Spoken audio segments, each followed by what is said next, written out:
The fluorescent lights of St. Catherine's Hospital hummed overhead. As Lily Bennett sat in the surgical waiting area, her hands trembling around a consent form she wasn't supposed to have. It was 11 p.m. In 9 hours, 7-year-old Emma Thornton would go under the knife for a heart surgery that had a 30% chance of failure without the right donor match. That's when Nathan Thornton walked through those double doors, with Victoria Clark on his arm, dripping in diamonds that cost more than Lily's annual salary. He looked right past her. 4 years of raising his daughter, and he didn't even recognize her outside the context of his penthouse. But let me take you back, because this story doesn't start with a hospital. It starts with a little girl who needed someone to love her. 4 years ago, Lily had been a college dropout, drowning in student debt, working 3 jobs to support her grandmother's medical bills. The nanny position at the Thornton residence was supposed to be temporary, just enough to get her head above water. She met Emma on a Tuesday. The little girl was 3 years old, sitting alone in a nursery bigger than Lily's entire apartment, clutching a stuffed rabbit with one ear missing. Emma's mother had walked out 6 months prior, and Nathan was building an empire. Bill Tech Solutions was in the middle of a crucial merger, and Nathan Thornton had no time for bedtime stories. "My daddy says I have to be brave," Emma whispered that first night, her voice so small it nearly broke Lily's heart. "Because brave girls don't need their mommies." Lily knelt down to Emma's level and made a promise she didn't know would consume the next 4 years of her life. "How about this? You can be brave during the day, but at night, you can tell me all the things that scare you. Deal?" Emma nodded, and Lily became the only mother that little girl would ever remember. The years blurred together in the way that love makes time disappear. Lily taught Emma to read, held her through nightmares, celebrated every small victory that Nathan was too busy to witness. She learned that Emma had a heart condition, a murmur the doctors were monitoring, but Nathan treated it like another item on a spreadsheet. Manageable, under control. Lily watched Nathan from a distance, this man who built towers of steel and glass, but couldn't build a connection with his own daughter. He'd come home after Emma was asleep, leave before she woke up. On the rare occasions their paths crossed, he'd nod at Lily with the same detached politeness he'd show a housekeeper. "Is my daddy mad at me?" Emma asked one night, her small face pressed against the window, watching Nathan's car pull away at midnight. Lily pulled her close. "Your daddy's just lost right now. But you, sweet girl, you are so deeply loved." What Lily didn't say, she meant by me. Everything changed when Victoria Clark entered the picture. Nathan met her at a charity gala. Old money, social connections, the kind of woman who looked perfect in photographs. Within 3 months, Victoria had moved into the penthouse, and she looked at Emma the way someone looks at a stain on an expensive dress. "The child is overly attached to the help," Lily overheard Victoria say one evening, her voice drifting from Nathan's study. "It's not healthy. She needs boundaries, structure. That nanny treats her like she's her own daughter." Lily's blood ran cold. but she told herself Nathan would see through it. He had to. Then came Emma's diagnosis. The heart murmur had worsened. She needed surgery, and soon. The doctors explained the risks, the donor match requirements, the percentage chances that Lily's stomach turned. Nathan signed the consent forms with the same efficiency he signed business contracts, then flew to Singapore for a merger meeting. If you can't stand people who treat their own children like inconvenient appointments, let me know in the comments. Type "nobody deserves that," because what Victoria did next made everything so much worse. Lily had herself tested as a potential donor without telling anyone. It wasn't procedure. Hospital staff quietly bent rules when they saw someone who genuinely cared. The results came back on a Wednesday. She was a near-perfect match. But there were legalities, ethical considerations, pages of paperwork that would take weeks to navigate. She decided to wait until after the surgery was scheduled to tell Nathan. That was her first mistake. Her second mistake was underestimating Victoria.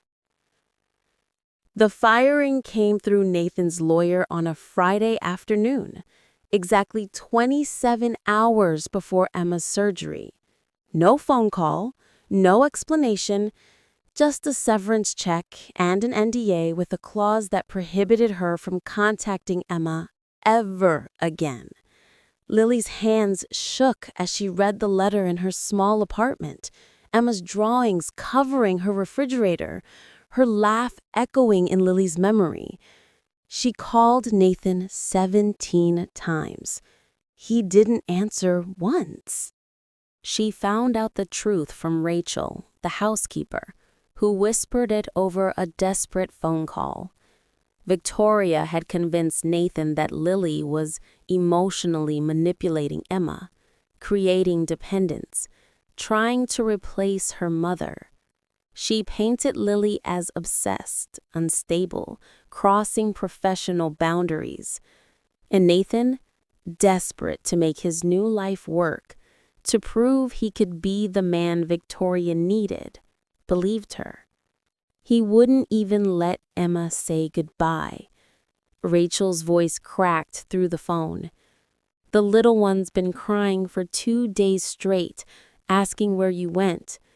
Mr. Thornton told her you had to leave because you had your own family to take care of."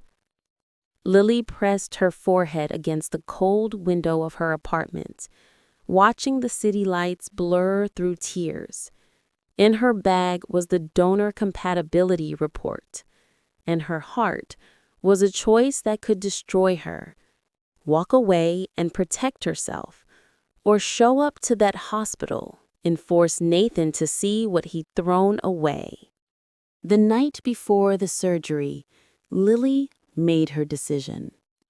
She arrived at St. Catherine's Hospital at 11 p.m. with her donor paperwork, prepared to offer herself as a backup option if the primary donor list fell through, which it had.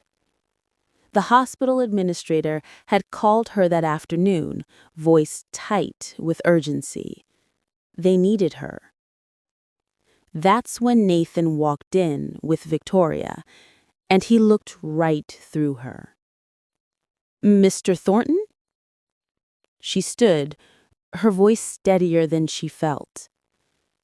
He stopped, his eyes narrowing with delayed recognition. "What are you doing here?" "I'm here about Emma's surgery." She held up the folder. "I'm a compatible donor match. Near perfect, actually. I had myself tested 2 months ago." The color drained from Nathan's face. Victoria's perfectly manicured hand tightened on his arm. "This is completely inappropriate. This is exactly the obsessive behavior we discussed." "Emma's primary donor fell through this afternoon." Lily cut her off, her gaze locked on Nathan. Your daughter needs this surgery in 9 hours, and without a proper match, the survival rate drops to 40%. If you believe that people who truly love a child deserve to be heard, hit that subscribe button. People like Victoria won't, and you need to hear what Nathan finally understood in that moment. Nathan's voice came out barely above a whisper. You tested yourself as a donor? 4 years, Nathan. Lily's voice broke. 4 years of loving that little girl like she was my own. Did you really think I'd walk away the day before her surgery just because you paid me to disappear? Something cracked in Nathan's carefully constructed armor. His hand fell away from Victoria's grip. Why didn't you tell me? I tried to call you 17 times yesterday. You blocked my number. The silence that followed was broken by a small voice from down the hallway. Lily? Emma stood in her hospital gown, an IV trailing from her small arm, her eyes wide with disbelief and desperate hope. She'd slipped away from her nurse, drawn by a voice she'd thought she'd never hear again. Bug. Lily's voice shattered as Emma ran to her, small arms wrapping around her waist with the fierce grip of a child who'd been abandoned once too often. Nathan watched his daughter, really watched her, for perhaps the first time in years, saw how she melted into Lily's embrace, saw the way Lily's hands cradled Emma's head with a tenderness he'd forgotten existed. Daddy said you left because you had your own family. But I thought I was your family too. You are, Lily whispered back, tears streaming down her face. You always were. I'm so sorry I wasn't here. Victoria made a disgusted sound. Nathan, this is completely inappropriate. The woman is clearly unstable. Victoria. Nathan's voice was cold in a way that Lily had never heard. Leave. Excuse me? I said, leave. Now. For the first time, Nathan Thornton clearly, saw Victoria's perfectly painted mask of concern crack into something ugly. Saw how Emma instinctively pressed closer to Lily, away from the woman who'd slept in their home for 3 months. Saw 4 years of his own failures reflected in his daughter's desperate grip on the only person who'd truly been there. Victoria left in a storm of expensive perfume and bitter words, and Nathan sank into a waiting room chair like a man who just woke up from a terrible dream. I'm so sorry, he said, his voice breaking. God, Lily, I'm so sorry. The surgery happened at dawn. Lily's donation saved Emma's life. The doctor said it was the best match they'd seen in years, as if love could be measured in blood types and tissue compatibility. Nathan stayed in that waiting room for all 8 hours, and for once in his life, he prayed to a God he'd stopped believing in years ago. When the surgeon finally emerged with good news, he wept in a way that CEOs aren't supposed to weep. Emma's recovery took weeks. Nathan cleared his calendar, actually cleared it, turned off his phone, told his board he was unavailable. He was there for every physical therapy session, every small victory, every setback. And Lily was there too, because Nathan begged her to stay, not as an employee, as family. He told her one evening, watching Emma sleep peacefully for the first time since the surgery, I don't deserve your forgiveness.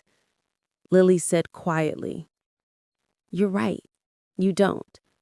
But Emma deserves a father who's present. So, earn it. He did. It took time, actually years. But Nathan Thornton learned what it meant to be a father, learned that some things matter more than mergers and empires, learned that the most valuable thing he'd ever had was sleeping in the next room, clutching a stuffed rabbit with one ear missing. Comment, some things matter more than money if you believe that love isn't something you can schedule between meetings. Because Emma taught her father what Lily had always known. The measure of wealth isn't what you build. It's who stays when everything else falls apart. 3 years later, on Emma's 10th birthday, she asked Lily a question that made both adults freeze. Are you going to be my mom now? Nathan and Lily exchanged a look, the kind of look that held 4 years of history, a surgery that changed everything, and a truth they'd both been dancing around for months. But that's a story for another time. What matters is this. Emma Thornton grew up knowing she was loved, not by the people who were supposed to love her, but by the people who chose to stay. And sometimes that makes all the difference.